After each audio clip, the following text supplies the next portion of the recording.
कसाब को भी जेल जाने में टाइम लगा था। पेपर लीक हुआ है, उसके साथ खड़े रहते हैं तो यहाँ पे रहिए, नहीं तो चले जाइए। व्हाट्सएप यूनिवर्सिटी की बात यहाँ पे मत करिए। यहाँ पे कोई नारा लग रहा है ऐसा? यहाँ पे कोई ऐसा नारा नहीं लगा। आप मुद्दा भटकाने का काम मत करिए। आंदोलन उमर खालिद का छात्रों का बताइए, लेकिन इस प्रस्ताव से आप बताइए। जो बार बार महंगाई, शिक्षा, बेरोजगारी पर जब बात होती है तो देश में मंदिर मस्जिद की राजनीति को जगह देते हैं। तो क्या सरकार का एजेंडा है बेरोजगारी और शिक्षा पे बात करने का? बिल्कुल नहीं है, बिल्कुल नहीं है। एक सरकार जो हर तरह से बालासोर में ट्रेन पलट जाएगा और लोगों की जान चली जाएगी तो भी रेल मंत्री इस्तीफा नहीं देगा। देश में एलपीजी का इतना बड़ा क्राइसिस हो जाएगा, प्रवासी मजदूर स्टूडेंट घर जाने को मजबूर हो जाएगा तो भी गृह मंत्री इस्तीफा नहीं देगा। विदेश नीति की धज्जियां उड़ी हुई है, वित्त हमारा जो हालत है, रुपए का जो स्तर है वो गिरता जा रहा है तो भी चाहे वो वित्त मंत्री हो, विदेश मंत्री हो, इस्तीफा नहीं देंगे। इस देश में परवेश वर्मा, अनुराग ठाकुर जैसे लोगों को, क्रिमिनल्स को मंत्री बनाया जाएगा। बृजभूषण, आसाराम बापू के मॉडल को खड़ा किया जाएगा। तो एक मॉडल जो पूरी तरह से एक पॉलिटिकल इम्प्यूनिटी और प्रोटेक्शन का मॉडल है, वो मॉडल ने इस देश में कहा कि अकाउंटेबिलिटी तो नहीं लेंगे। इसीलिए आज युवा मजबूर है सड़कों को आबाद करने के लिए और ये तब तक करते रहेंगे जब तक भाजपा को ये समझ नहीं आ जाता कि मापदंड तो तय होगा और मापदंड अकाउंटेबिलिटी का तय होने जा रहा है। पेपर चोरी हो रहे हैं, राम मंदिर का चंदा भी चोरी हो रहा है। वो होगा क्योंकि देश में हर तरह से 10 सालों में सरकार ने साबित कर दिया, दलित विरोधी, मुस्लिम विरोधी, महिला विरोधी, किसान विरोधी, युवा विरोधी, हर तरह से आप एक बड़ी आबादी विरोधी हैं। और इसीलिए क्योंकि आप चाहते हैं कि चंद मुट्ठी भर लोगों के पक्ष में ये देश चले, इसीलिए किसी भागलपुर में 1 रुपए में 1000 एकड़ जमीन अदानी को दे दी जाएगी तो मंदिर में भी चोरी होगा, पेपर भी चोरी होगा, हर तरह से लूट खसोट मचाया जाएगा। ये सुनिश्चित करने वाली सरकार है ये भाजपा। कोई भी आंदोलन होता है उसे देशद्रोही क्यों बता दिया जाता है? क्योंकि सबसे आसान है लोगों के बीच में विभाजन पैदा करना।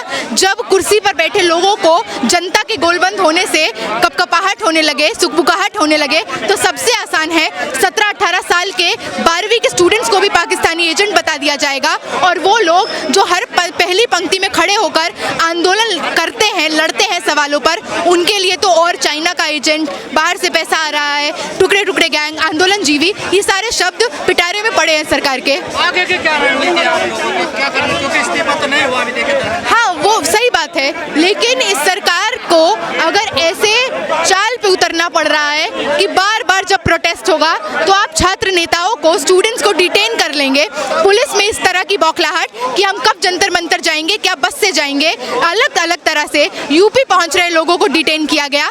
लगातार हमने देखा कि किसी तरह से जयपुर में आपने ये प्लांट भी करा दिया कि आरएसएस बीजेपी का व्यक्ति आकर इस आंदोलन का नेतृत्व कर रहे लोगों में से एक को थप्पड़ मार देगा तो ये उनकी तरफ की हलचल दिखाता है। तो हमारा रणनीति स्पष्ट है, एक ही है कि टस से मस नहीं होंगे जब तक धर्मेंद्र प्रधान गद्दी नहीं छोड़ता, जब तक एनडीए जैसे प्राइवेट संस्थान को स्क्रैप ऑफ नहीं किया जाता। बुद्धिजीवियों का ये मानना है कि जो सीजेपी है, कॉकरोच जनता पार्टी, इसकी कोई आइडियोलॉजी नहीं है। जो सामने इनकी आइडियोलॉजी जिससे लड़ने वो बड़ी मजबूत आइडियोलॉजी है, तो कैसे जीत पाएंगे लोग? सर देखिए, हम लोग आईसा से हैं, हम सीजेपी से तो नहीं हैं। उनकी रणनीति क्या है, वो क्या पार्टी बनेगी कि नहीं, ये हम नहीं जानते। पर अगर उनके प्रवक्ता, उनके जो फाउंडर्स हैं वो ये बात कह रहे हैं कि एक छात्रों का आंदोलन है जो छात्रों द्वारा चलेगा, तो इसमें हम लोग अपनी एक एकजुटता देखते हैं, इस लड़ाई में एकजुटता देखते हैं। क्योंकि जब एनटीए आया था हम तो तब भी लड़ रहे थे, 2 साल पहले जब नीट का, नेट का पेपर लीक हुआ हम तो तब भी लड़ रहे थे। बिल्कुल, ये तो हम मानते हैं, इसीलिए तो मैं कह रही हूँ कि ये पार्टी बनेगा कि नहीं ये मैं नहीं जानती,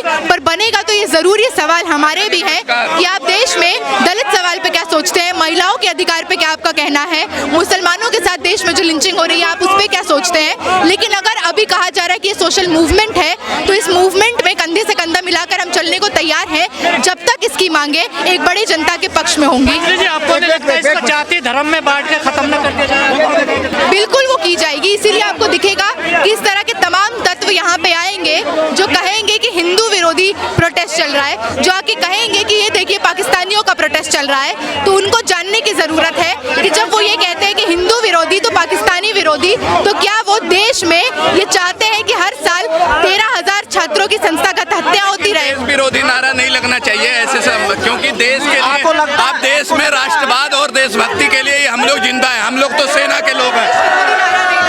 हाँ, और मुझे लगता है कि कोई भी पार्टी हो, चाहे कॉकरोच पार्टी, आपने कोई देश विरोधी नारा कई बार हम देखते रहते हैं कि ये सब देखा सुना क्या कई बार जितने सारे बहुत सारे ऐसे चीजें हुई है जिसमें देश विरोधी नारा लगा हुआ है। कौन सी चीजें? बहुत सारा, जैसे उमर खालिद लगाता है। क्या है उमर कहाँ पे लगा, कब लगा, किसने लगाया, कब? अब अफजल के बारे में जो नारा लगा था एक जमाने में, आरोप साबित हो गया?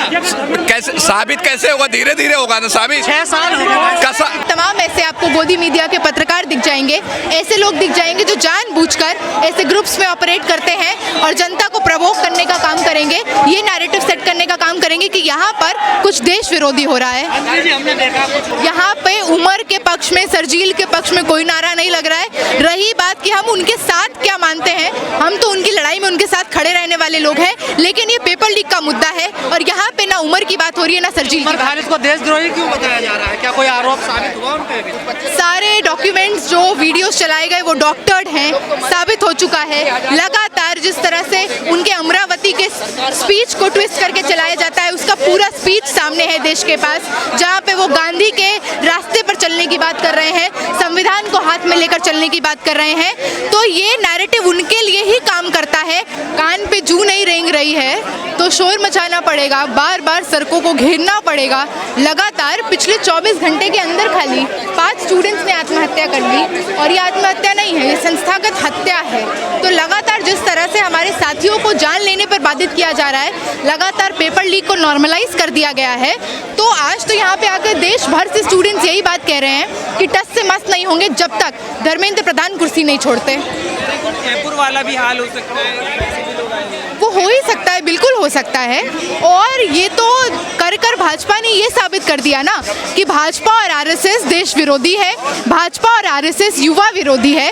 भाजपा और आरएसएस चाहती है कि देश में पेपर लीक माफिया बरकरार रहे, 10 लाख 20 लाख में स्टूडेंट्स की सीट बेची जाए, इसके पक्ष में है। ये भी तो कह रहे हैं कि वही चुनिंदा लोग हैं जो ऑलरेडी आंदोलन आयोजित करते हैं, जंतर मंतर पे ही पड़े रहते हैं, वही लोग हैं, उससे ज़्यादा अलग कुछ नहीं है। ऐसा तो कुछ नहीं है सर, आप आसपास कैमरा घुमाएंगे तो आपको दिखेगा कि 12वीं की बोर्ड्स की परीक्षा दिए हुए स्टूडेंट्स आए हैं।